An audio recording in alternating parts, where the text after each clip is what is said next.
Reshuffle at Communist Party of China. In a country with dictatorship as its regime, where bringing changes in policies and small decision-making is a hectic task, there is going to be a reshuffle in the leadership of China's Communist Party. If you are all over the place and still need to understand what's been happening in China lately, then dear viewers, you have just clicked the right link.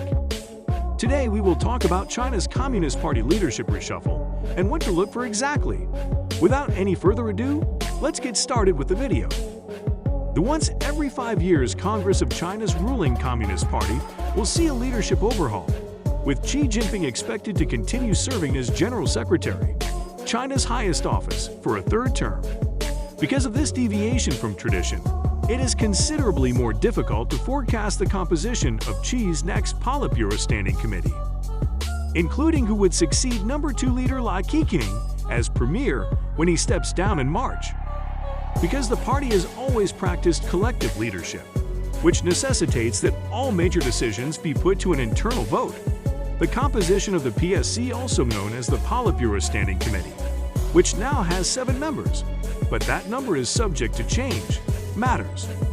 Premier Xi Jinping was left off the party's central committee list and was slated to enter an early retirement at the twice-decade party leadership overhaul.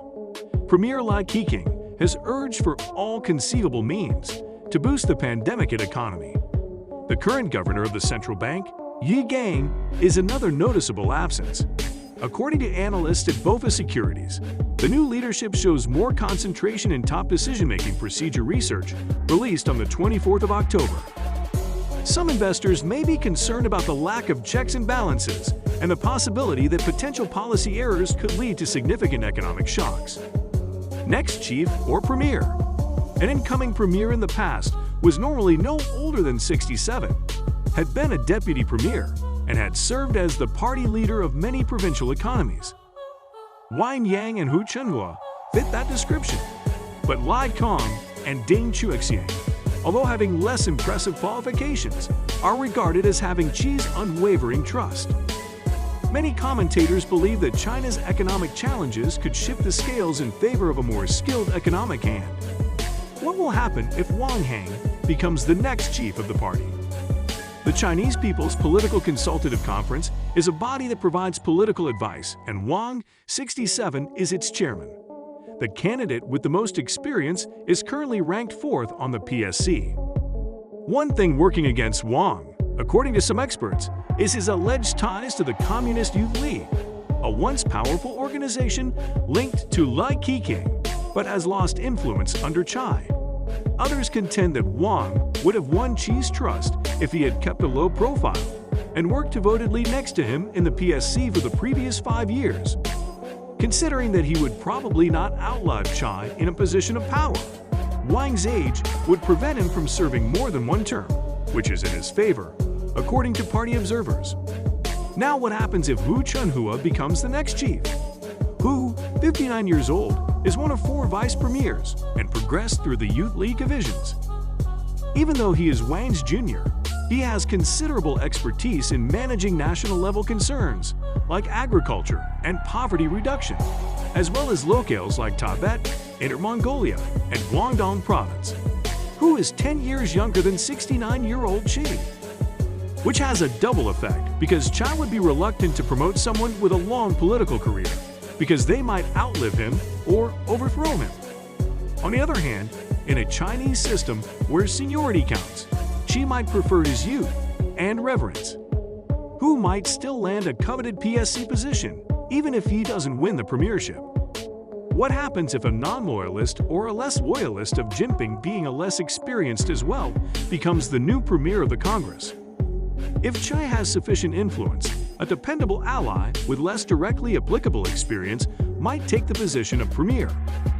One of Xi's most dependable acolytes, and the party chairman of Shanghai, Li Kong, 63, has had his name dragged through the mud by the oppressive 2-month COVID lockdown of the city's 25 million inhabitants. He might still join the PSC even if he doesn't succeed in becoming premier. Han Zheng, the new premier. No, we are just trying to help you imagine a scenario of what it would be like. Well, Han has premier caliber experience and is currently the only vice premier on the Standing Committee. However, Han turned 68 in April and is therefore eligible for retirement. According to some observers, Xi might deviate from the expected age difference for Han, who has shown himself to be a supportive and eager sidekick to China. After stepping down as premier, Li, 67, may decide to leave politics or, in accordance with a precedent set in 1998, continue serving in the PSC as chairman of the National People's Congress, China's third highest office. Some party observers believe Li would prefer to resign completely because his influence as premier has decreased under Xi, and because his economic philosophy varies from Xi's in that it is more reform-minded. Others claim Li wouldn't depart since it could appear to discord among the leaders. Recent leadership changes in China indicate a stronger focus on relations with the United States. Dissolution of Politburo. If retirement rules are maintained and the PSC stays at 7 members, the Politburo Standing Committee, the highest party authority, could add 3 new members. The 25-member Politburo might lose more than half of its members. State media reported on the 23rd of October that Foreign Minister Wang Hang had joined the new Politburo, the second highest level of authority. Contrary to predictions, he is still active. The adjustments demonstrated that Yang Jiechi, a seasoned diplomat deeply involved in ties between the United States and China, left the Politburo. Yang, who has led the party's Central Committee's Office for International Relations, was generally anticipated to retire. Qin Gang was on the list of fresh faces on the Central Committee that was made public as China's ambassador to the United States. Qin has actively engaged with American society and businesses, whereas Wang's remarks made during a recent trip to New York indicates there is a desire to draw back from the intensely competitive relationship with the United States, according to Dali Yang, a political science professor at the University of Chicago. Yang affirmed his beliefs by saying, "I think there may be a chance to certainly ease the tensions, hopefully, given the challenges China faces in keeping the Chinese economy growing." Yang emphasized the fact that the Cultural Revolution in the 1970s, another difficult moment for China's economy, was also the time when Mao Zedong decided to make contact with the United States. According to Bruce Pang, chief economist at Jones Lang LaSalle in Hong Kong, the leadership transfer and rearrangement have created uncertainty in the markets. The March elections for the new administration members are 5 months away. The lame duck session could see some policy changes. After the decline, the Hang Seng Index lost 35% of its value this year, making it the worst-performing major stock benchmark globally in 2022. The Hong Kong market has lost an equity value of more than $1.6 trillion. In trading conducted offshore, the yuan fell to its lowest point in relation to the US dollar. Consequences of Russia-Ukraine war. The Trump administration exacerbated tensions between the US and China by applying sanctions and tariffs to China in response to complaints about its unfair business practices. After declaring that the United States and China are rivals, the Biden administration imposed numerous new restrictions, including this month's almost complete prohibition on American corporations selling advanced chip technology to Chinese enterprises. In the meantime, the Biden administration has improved relations with allies, particularly in the wake of Russia's invasion of Ukraine in February. China has refrained from using the term invasion to describe the incident after hosting Russian President Vladimir Putin earlier in that month. There are indications that China's relations with Russia may have slightly cooled, though. Recent trends show that China and Russia have cooled down a bit. Since U.S. House Speaker Nancy Pelosi's divisive travel to Taiwan in August, the island nation has grown to be another source of friction between the United States and China. Taiwan is a democratically self-governing island.